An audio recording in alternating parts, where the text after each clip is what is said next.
Dr. Paul Williams is a British MP from the Labour Party. He represents Stockton South. Dr. Paul Williams, it's good to have you joining us. Good morning from a very cold, wintry London. All right. Very quickly, Doctor, you are championing this debate. What's the debate exactly? What are the specificities of the debate? What is the discussion going to be about? Well, I think it's really important that the United Kingdom, as a friend and as an equal partner of Uganda, looks critically at some of the things that have been happening in Uganda. And, you know, I and many people in my country are concerned to see that what looks like a really strong democracy with strong institutions, independent electoral commission, independent judiciary, seems to be being undermined. And one example of that has been the what we've seen happening to Chagulani Robert, to Bobi Wine, but we've seen many politicians being harassed, being beaten, allegations of torture, and I think members of parliament in my country, as friends to Uganda, want to have the chance to discuss this. So some folks would ask and say, what impact is this going to have, considering Uganda is a sovereign state? So Uganda is a sovereign state, and but it is legitimate for one country that is a partner of another country to look and to explore when they see things that are happening that look to be undermining democracy. We are important partners in security, we're important partners in development, we're important partners in business.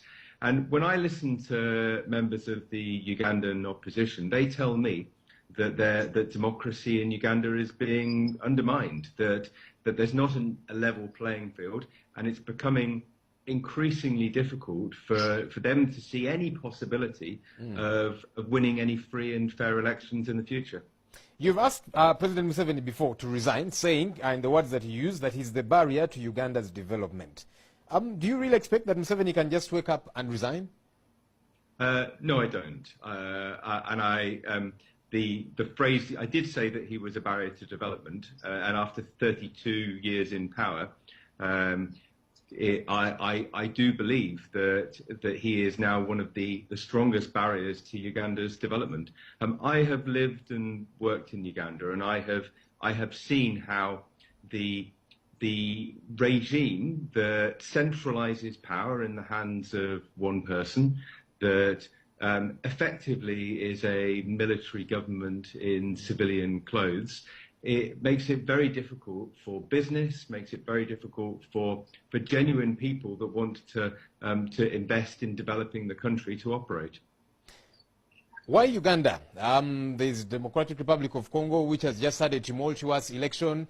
There's an apparent coup in Gabon. Why Uganda? Well, I think that's a very legitimate question. There are many imperfect countries in the world, and actually you could look at my own country and say that we've got ourselves in a bit of a pickle over our exit from the European Union as well. None of us is perfect, but that doesn't mean that there are not serious concerns about members of parliament being arrested and tortured, and about the whole way in which democracy is conducted within Uganda.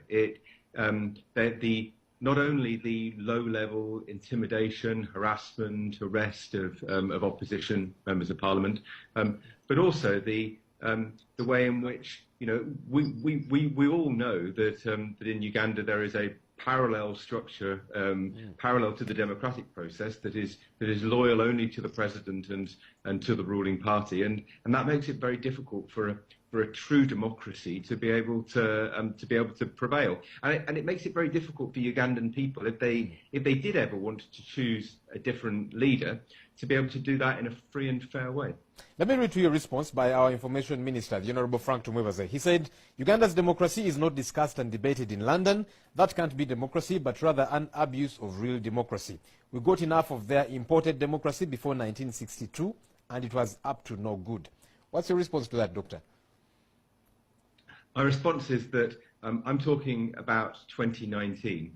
Uganda and the United Kingdom are equal partners. We're equal partners in development, in security, in business. And when you have an equal partnership, when you are friends, it is right and proper that you critique your friends, and that's exactly what we are doing. Lastly, in a minute, Doctor, you are calling on British Prime Minister Theresa May and the European Union to do something about Uganda's democracy. What exactly do you want them to do? Well, I think Uganda is and Britain are partners in the Commonwealth. I think we have development, lots of developmental partnerships. And actually, if we don't see that Ugandan democracy is free, that there is a chance for a thriving opposition in Uganda, then I think it threatens the future of our partnership. Dr. Paul Williams, thank you for talking to us. Thank you for your time.